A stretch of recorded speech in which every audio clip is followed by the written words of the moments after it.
she received a sealed manila envelope on her desk. Inside were 2 photographs.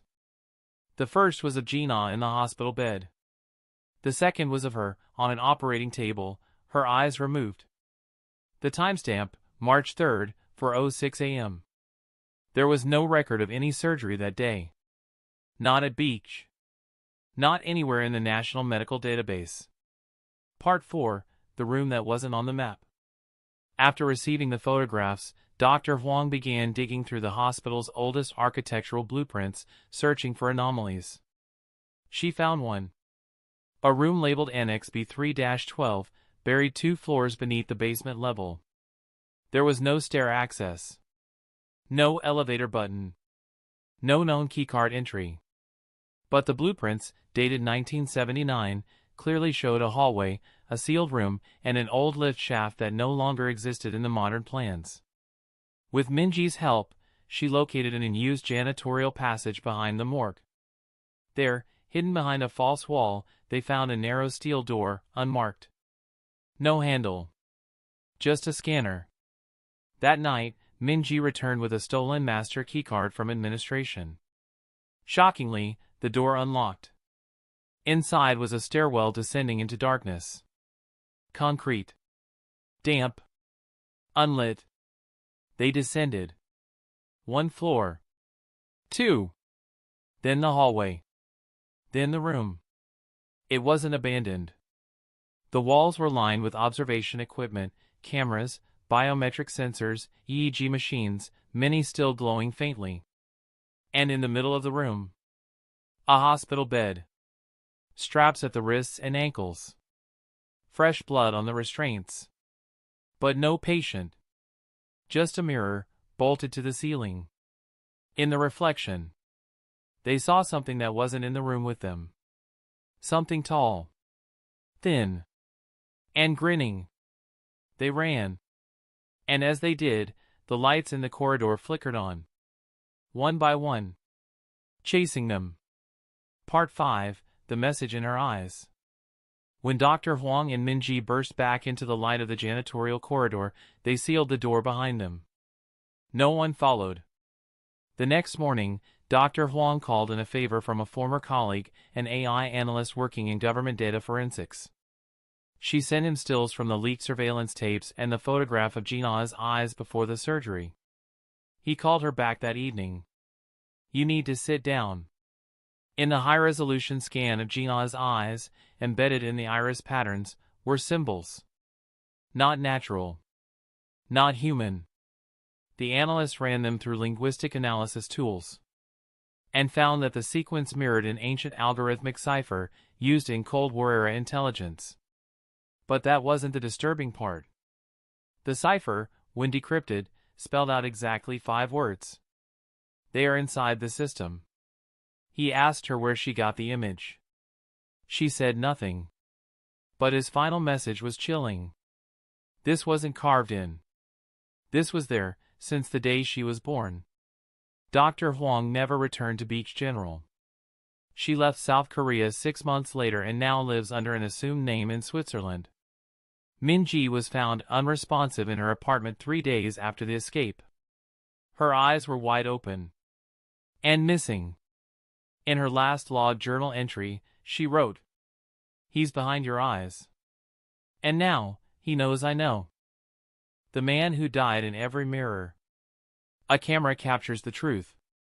But what if every mirror in the world started reflecting a death that hasn't happened yet? In the coastal town of Trabzon, nestled between the Black Sea and the lush Pontic Mountains of northern Turkey, there lived a 34-year-old street photographer named Kemal Kaya. He wasn't famous, nor particularly successful, but everyone in the local bazaar knew him for his antique camera and quiet demeanor. Kemal had one passion: mirrors. While other photographers were obsessed with faces or landscapes, Kemal was fascinated by reflection. He believed mirrors held a glimpse into something older. In the spring of 1989, he purchased a peculiar item at a flea market, a bronze-framed mirror from the Ottoman era. The seller was an old Greek man who spoke very little Turkish but insisted in broken words. "Not for rooms, not for night. Never sleep where it sees you." Kemal thought it was a joke.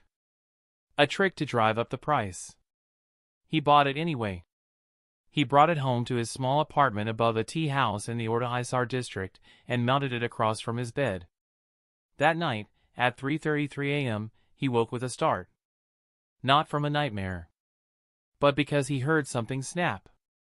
He turned on the light. The mirror had cracked, not shattered, just a single jagged line splitting the glass vertically, right where his reflection's heart would be. Strange, but fixable. He went back to bed. But what he didn't see, what only the mirror saw, was his own reflection, still standing. Still staring. And not blinking. The next morning, Kemal tried to photograph the cracked mirror. But the pictures wouldn't develop. Not blanks. Not overexposed.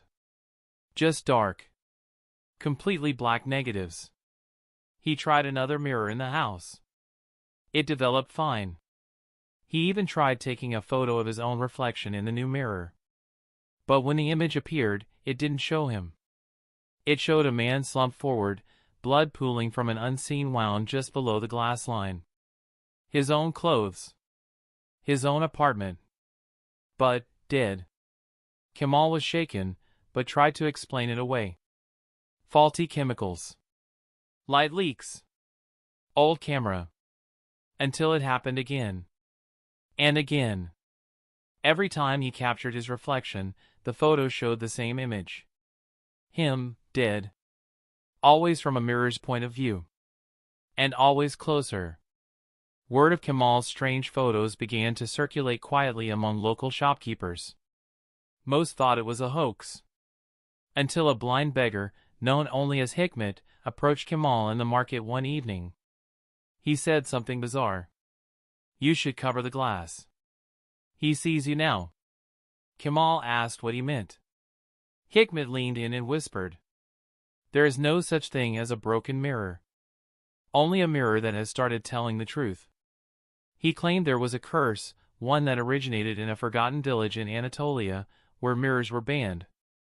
According to legend, a man had been murdered in front of a ceremonial mirror that was never supposed to reflect death.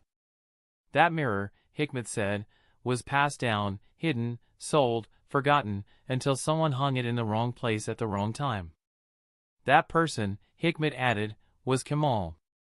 Kemal tried to dismiss Hikmet's warning, but his heart pounded with every mirror he passed. The next night, he draped a heavy cloth over the ottoman mirror. But that didn't help. At 3:33 a.m., he was awakened again. This time, by his own breath, but colder, faster, like hyperventilating. Except, he wasn't breathing heavily. He turned on the light. The cloth had fallen. The mirror was uncovered. But the most terrifying part? His reflection was still breathing fast. Mouth open. Eyes wide. A different rhythm from his own. And then the reflection smiled. Just for a moment. Kemal fell back, heart racing. He didn't sleep that night. The next day, he removed every mirror from his apartment. He even stopped using his camera. But everywhere he walked in Trabzon, from shop windows to puddles, he saw that smiling face. Until one afternoon, while sitting in a cafe, he noticed something horrifying. His reflection in the glass didn't just smile. It was missing his eyes.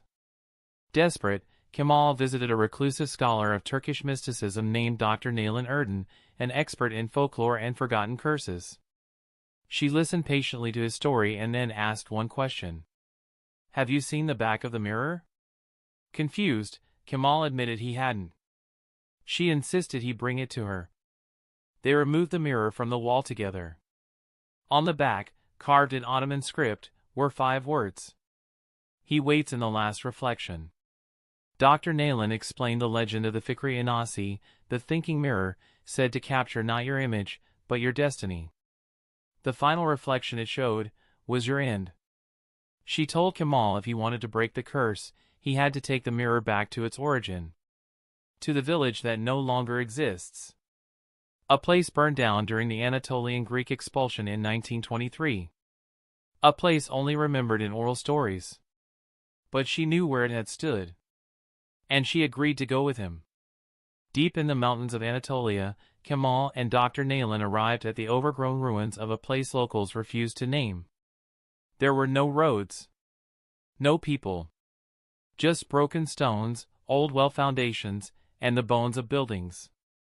They carried the mirror to the center of a collapsed church, the likely original site. Dr. Nayland instructed him to place it upright, facing the altar. She began a ritual, chanting in Old Turkish and Greek. Suddenly, the air turned freezing. Fog rolled in unnaturally. The mirror began to ripple like water. And then, a face emerged in the glass. Not Kemal. Not human. It was his reflection, but decomposed. Hollow-eyed. Grinning. The reflection stepped forward, out of the glass. Kemal screamed. Dr. Nayland threw a handful of salt and ash into the mirror, and the figure snapped back in. The glass exploded, slicing Kemal's arm and knocking both of them backward. When they came to, the mirror was gone. Only footprints remained. Facing away. As if the thing had finally left. Kemal returned to Trabzon and tried to resume life. The photos stopped. His reflection was normal. No more shadows. No more midnight breath. But one day, years later, he was organizing old negatives in storage. He came across one unlabeled roll from 1989. He developed it out of curiosity. Photo after photo appeared. And every one of them showed himself. Dead. In different ways. Stabbed. Drowned. Burned. And in each one, the timestamp read 3:33 a.m. Kemal locked the photos away. But that night, he walked by a quiet bakery with mirrored windows. In the reflection, he saw a second version of himself. Standing behind him. Smiling. No eyes. In 2007, an antiques dealer in Ankara purchased a restored bronze mirror at a private estate sale. When asked about the seller, he replied, "Odd man. Said he was blind.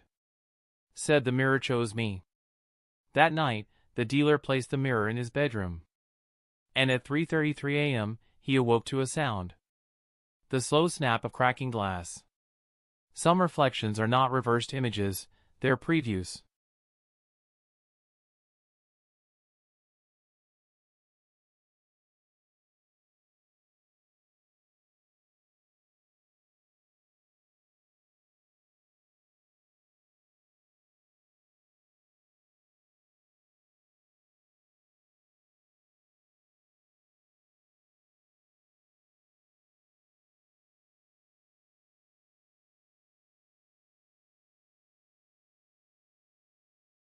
The sound that made everyone vanish.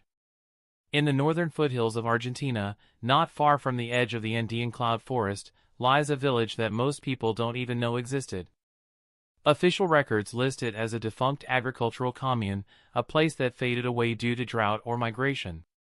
But the truth is, this village didn't vanish because of economics. It vanished because of a sound. In 1994, something was recorded in the soil. Something that could not be explained by science, dismissed by history, or understood by those who survived it. This is the story of El Silencio. El Silencio was home to roughly 132 people in the early 90s. It wasn't on most maps, had no paved roads, and relied on radio broadcasts to communicate with nearby towns. It was simple, quiet, almost frozen in time. But on the morning of August 17, 1994, something changed. At exactly 5:13 a.m., a low-frequency hum rolled across the village. It wasn't a storm. It wasn't a machine. It wasn't natural.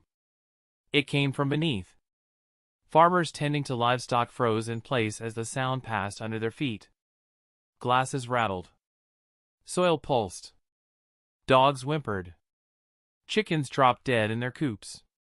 And when it stopped, a collective nosebleed swept through nearly half the population. Children screamed. Radios fried. and one elderly man, Luis Cardozo, suffered a stroke on the spot. He survived. But he never spoke again. No one knew what it was. But someone tried to record it. A local schoolteacher named Beatriz Morales owned a basic tape recorder she used to make lessons for her students. She hit record and left it on the kitchen table while she tried to call for help. When she played the tape back later, the sound wasn't just noise. It was a pattern. The tape recorded something strange, a rhythmic modulation of low tones, spaced like a heartbeat, but irregular. Like it was trying to adjust to human hearing. Beatriz played it for the mayor. He thought it was just static. Then she played it for Miguel Sandoval, a retired sound technician from Buenos Aires who had moved to El Silencio 5 years prior. Miguel went pale. He described the sound as something between a whale call and a malfunctioning modem, layered with frequencies below what humans are supposed to detect. He brought out an oscilloscope he still had from his career. When they ran the sound through it, the waveforms spelled shapes. Geometric patterns. Triangles. Circles. Spirals. Nested inside one another. But that wasn't the worst part. At exactly 1 minute and 43 seconds into the recording, there was a voice. Not a whisper. Not a scream. Just a clear, cold voice that said, "You are not alone." It wasn't Spanish. It wasn't any known language. But they all understood it. The first person to vanish was Rosa Delgado, a mother of 3. Her children said she walked outside in the middle of the night after hearing the ground singing. They followed her to the cornfield, but she was gone. Her footprints ended abruptly. No signs of struggle. No noise. Just silence. The next night, 4 more people vanished, all from different homes. The only thing connecting them? Each had either listened to the tape or been near someone who had. Beatriz, terrified, took the tape and buried it in the schoolhouse floorboards. But that night, the school burned down. No signs of arson. No lightning. No wind. Only melted brick and charred beams. And in the ash, they found the tape recorder, untouched. Still intact. Still playing. But now, the voice said something else. "You heard us. Now we hear you." After the school fire, panic set in. Families packed to flee. But the roads, all 2 of them, were blocked by landslides. Not mud. Just solid earth that hadn't moved in decades. Like someone had closed the village off. The sound returned the next day. This time, it lasted longer. Beatriz, now staying with Miguel, noticed something horrifying. Her watch had stopped. So had Miguel's. But not at the same time. Their clocks all read different hours. No 2 devices showed the same time. One neighbor swore it had only been 10 minutes since sunrise. Another said it was noon. The postmaster's calendar jumped ahead 6 days. Then people began to repeat. Conversations were had multiple times. Meals were cooked twice. Some people forgot their own names. Miguel recorded again. This time, the tape started playing before he hit record. And this time, it said, "Time is not yours." The last sentence came with a tone that shattered every mirror in the house. On the 10th night, Rosa Delgado came back. But not alone. She walked down the main road from the cornfield, barefoot, her clothes torn and eyes wide open, unblinking. She didn't speak. She didn't cry. She just stared. Behind her walked 2 of the others who had vanished. But something was wrong. They were moving in sync. Exactly. Every footstep. Every blink. Every breath. Like puppets. Their shadows didn't match. The villagers took them in, gave them food, warmth, beds. But that night, more people disappeared. And in the morning, 5 more, previously missing, returned. Same behavior. Same stare. Same words, repeated again and again. "We are the echo. Miguel set up hidden microphones. When the return spoke, their voices overlapped, not in harmony, but like the same voice from different angles. Beatrice tried to talk to Rosa. But when she asked what happened, Rosa finally blinked. She said, "There is no sky below," and collapsed. Her body convulsed. And when she opened her mouth again, it wasn't her voice. That night, all the dogs in the village howled for hours. Then, at once, they stopped. One by one, every radio turned on by itself. They all played the same static. And behind it, the sound.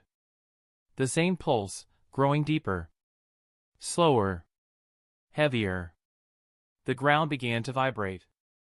People screamed, held their ears, bled from their noses again. The return stood still.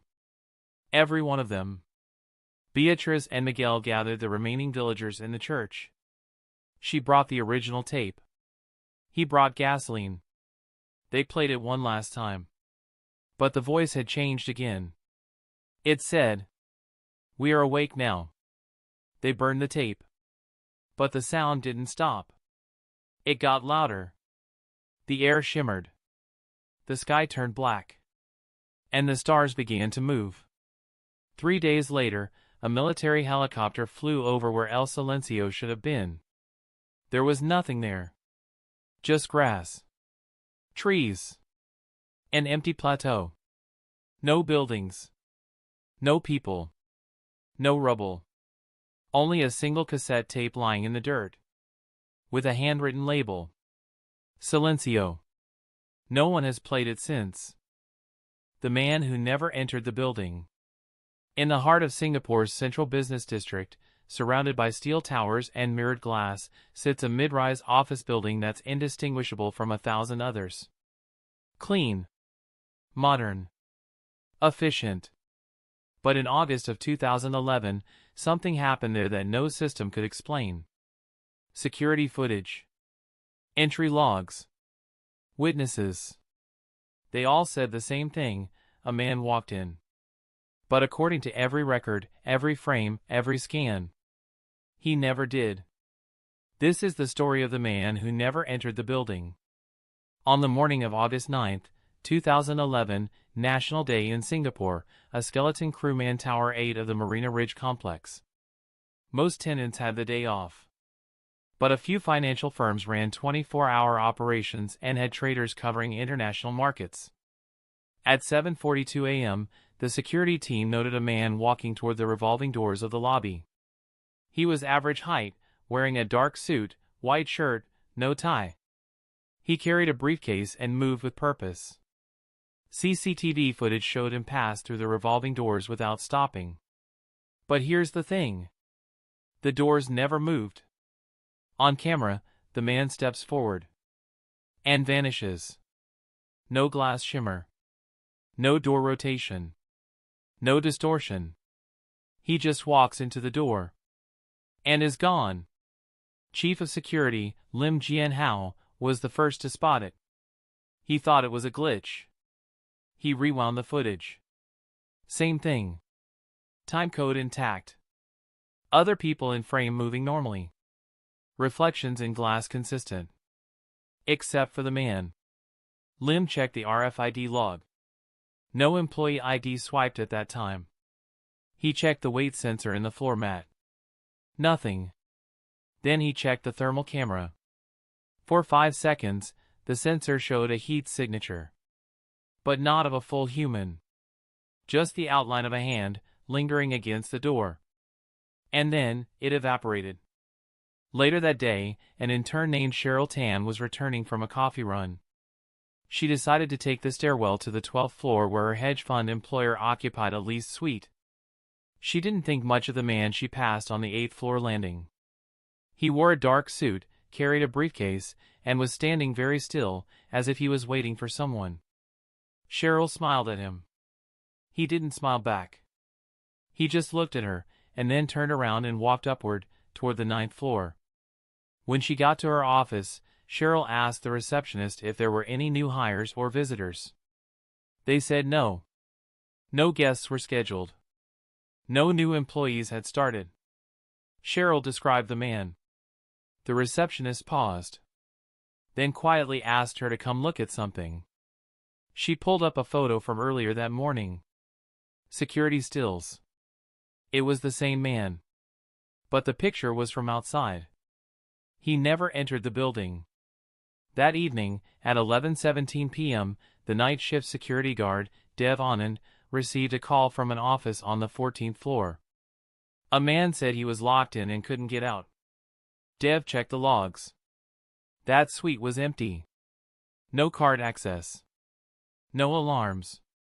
Lights were off. He sent a security drone to the 14th floor. Infrared feed showed nothing. So he went up himself. The hallway was quiet. Cold. Lights flickering slightly from the motion sensors. As he passed the 14th floor conference room, he heard it. Breathing. Slow. Raspy. He knocked on the door. It was unlocked. But inside? Nothing. The chairs were still tucked in. The table was clean. Monitors off. Then his walkie-talkie crackled. And a voice said, "I didn't come in the front door." Dev froze. He ran. After Dev's incident, Jianhao reviewed more footage. He assigned 3 guards to monitor the entire building in shifts. They watched for anomalies. At 2:13 a.m., something unusual happened. On the 11th floor, in the northeast hallway, the camera rotated on its own, something only the control room could trigger. But no one touched the console. When they reviewed the clip, the camera had turned to face a mirror at the end of the hall. In its reflection, there was a man standing just out of frame. Same dark suit. Same briefcase.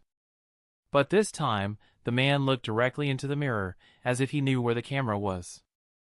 He slowly raised one hand. And waved. When guards rushed to the 11th floor, they found nothing. But the mirror was warm to the touch, like it had been under a heat lamp. And on the wall behind it, someone had drawn a symbol in black marker. A circle with 3 vertical lines through it. A technician recognized it. It was an old engineer's symbol meaning access denied. Except that room didn't even have secure access. It was just an empty corridor. Or at least, it was supposed to be. The building's management team filed an internal report, but strangely, when a request for records was sent to the security archive the next week, there was no log entry for August 9th. Not missing. Not deleted. Just, not there. As if the system skipped that date entirely. Technicians tried to recover backup tapes, but the only data from that day was static and test patterns, as though the building had never turned on its security systems at all. That same week, Lim Jianhao was called into a private meeting with the regional building owner. He never came back. No letter of resignation. No replacement. His desk was cleared overnight. Cheryl, the intern, returned from a holiday a week later to find her office sealed with police tape. No one would say why. All she could find was a single printed photo taped to the inside of the glass. It showed her on the 8th floor stairwell. Alone. But the timestamp was wrong. It said, August 9th, 2022. 11 years into the future. Weeks passed. The man was never seen again. But then, on October 13th, at 3:41 a.m., the fire alarm on the 15th floor was triggered. There was no smoke. No heat. Just the alarm. When the system was checked, it showed the alarm originated from a room that didn't exist. Suite 15-09. But the Marina Ridge complex had no Suite 15-09. The floor plan skipped directly from 15-08 to 15-10. Construction blueprints were pulled. And sure enough, there was once a 15-09. A small utility space scheduled for demolition in 2005. But according to the demolition contractor's log, no one had ever signed off on the removal. And no keycard had ever been issued. The room had just disappeared from paper. One of the engineers, curious, decided to inspect the 15th floor himself. When he walked past the blank section of wall where 15-09 should have been, his RFID tag suddenly triggered the proximity sensor. The light turned green. A door hissed open. He stepped inside. The room was dark, sealed, and filled with cold air. But in the center of the floor, a single briefcase. Closed. Covered in dust. No tag. No fingerprint. But burned into the wall above it was a message, written in heat-distorted lettering. The door you saw was never there. Marcus flagged the videos. But when he returned to work the next day, his computer was gone. His login credentials were erased. And when he checked the wall where he first found the mirror in clip 3, it had been replaced. With solid concrete. No wiring. No door. No reflection. Only one thing remained. A tiny metal plaque, bolted to the wall. It read, "Access granted." And beneath it, no name. Just a circle with 3 vertical lines. The baby monitor that picked up screaming in Morse code. In 2006, a young couple moved into a quiet home nestled deep in the snowy woods of British Columbia. They were expecting their first child. The house was peaceful. Isolated. Safe. Until their baby monitor started picking up something. Not crying. Not static. Screaming. In Morse code. And no one could figure out where it was coming from. This is the story of the baby monitor that picked up screaming in Morse code. Sarah and James Lavoie were in their early 30s when they found the house. It was tucked away off a Forest Service road near Clearwater, British Columbia, about 5 hours north of Vancouver. The property was everything they wanted: private, serene, surrounded by towering spruce trees, with just enough room to raise a family. The house itself was modest but sturdy. 3 bedrooms, a stone chimney, a wraparound porch. It had been unoccupied for nearly 2 years. The previous owner, an older man named Ernest Dempsey, had passed away in the home from natural causes. No foul play. No drama. It was a bargain. They moved in during early December, just weeks before the snow really started to fall. Sarah was 8 months pregnant. The nursery was painted pale yellow. The crib faced the window that overlooked the back of the property, a long, tree-lined stretch of open snow. James installed a basic audio baby monitor system, 1 unit in the nursery, the other in their bedroom. Everything was perfect. For a while. On a Tuesday night, 2 weeks after moving in, Sarah woke to a sharp, high-pitched sound coming from the monitor. It wasn't crying. It was a screech, metallic and clipped, like a distant scream filtered through static. James bolted upright. He grabbed the monitor, tapped it, unplugged and replugged it. The sound was gone. They chalked it up to interference. Maybe a nearby radio tower. Maybe snow disrupting the signal. But the next night, it came again. Only this time, it wasn't just a screech. There were pauses. Bursts. Like a pattern. Sarah recorded it on her phone and the next morning sent it to her brother, Matt, who was an amateur radio enthusiast. Matt messaged back almost immediately.